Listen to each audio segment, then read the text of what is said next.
Et ce sommet de la francophonie, on va continuer à en parler dans notre grand angle en abordant l'une des thématiques du jour lors de ce sommet, l'intelligence artificielle.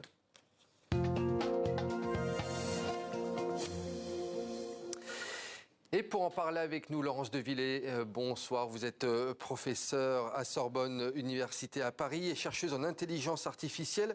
Vous avez notamment écrit ce livre, Les robots émotionnels. C'est aux éditions de l'Observatoire.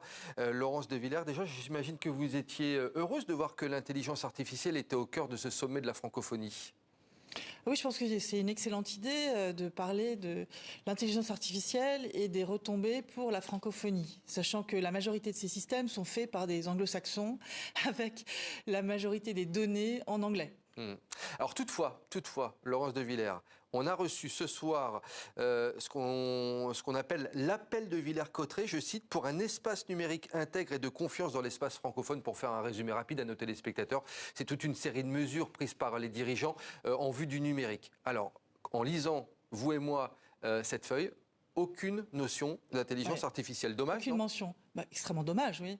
C'est important, il faut évaluer les nouveaux systèmes qui sont autour de nous, et comme les chats GPT, etc., qui sont en fait fondés, comme je le disais juste avant, sur des données qui sont des données en anglais. Or, notre langue, quand on parle en français, ce sont nos idées qui apparaissent, c'est de la politique, c'est nos valeurs morales. Et c'est important que l'on ait une prise de conscience de cela, que le monde anglo-saxon ne soit pas là dissimulé dans ces objets pour nous amener en fait beaucoup plus que juste la langue. Vous avez une idée de pourquoi est-ce que ça n'a pas été abordé? C'est trop tôt, selon vous? C'est absolument pas trop tôt, hein. C'est ni trop tôt ni trop tard, c'est maintenant qu'il faut le faire. Et moi je pense qu'il faut absolument travailler sur l'évaluation de ces systèmes pour essayer de comprendre l'influence justement de données en quantité non négligeable qui sont d'autres langues sur une production en français.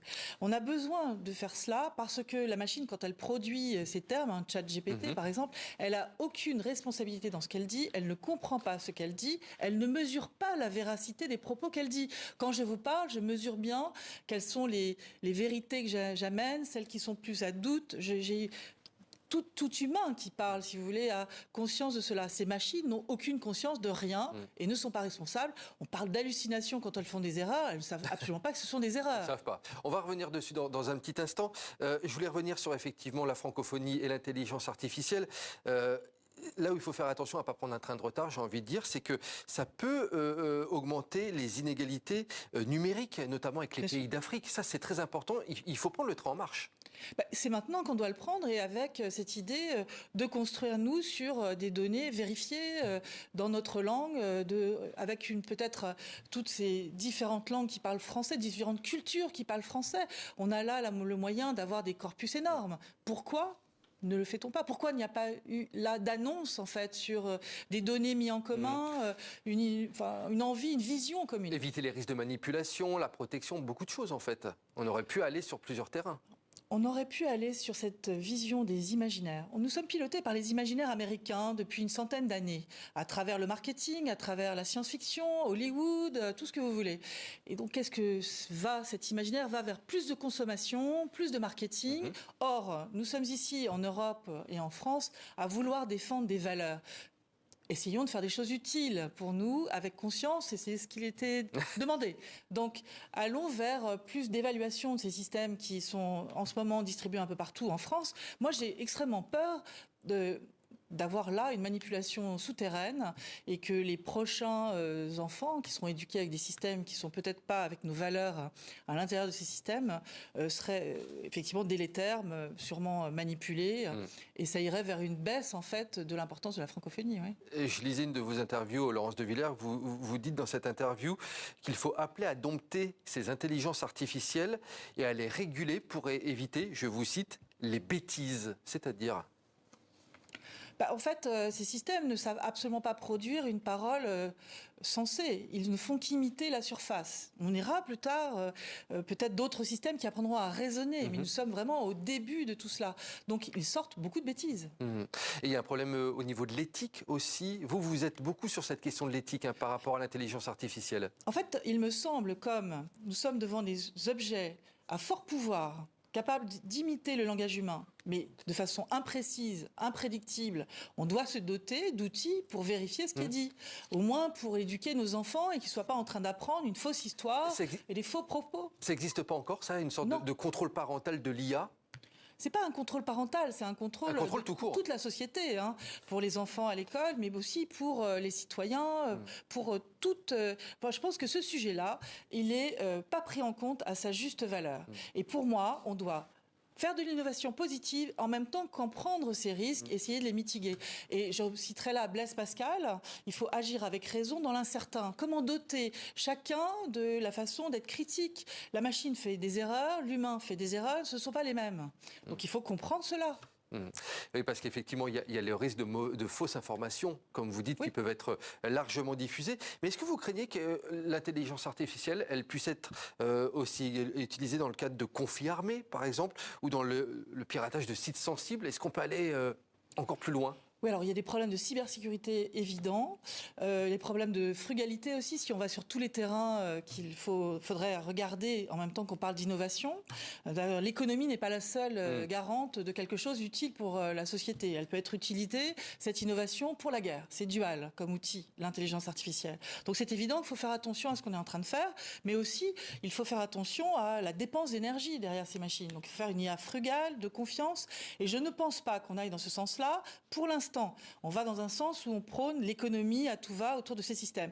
Et la francophonie étant là pour garantir un grand nombre de données, on pourrait arriver à faire des choses intéressantes pour nous sans qu'il y ait une traduction interne de ces systèmes et sans qu'il y ait trop de ces données américaines qui ne représentent pas notre culture. Justement, Laurence de Villers, est-ce que l'intelligence artificielle, elle saisit, selon vous, toute la complexité de la langue française, la grammaire, la conjugaison, le vocabulaire?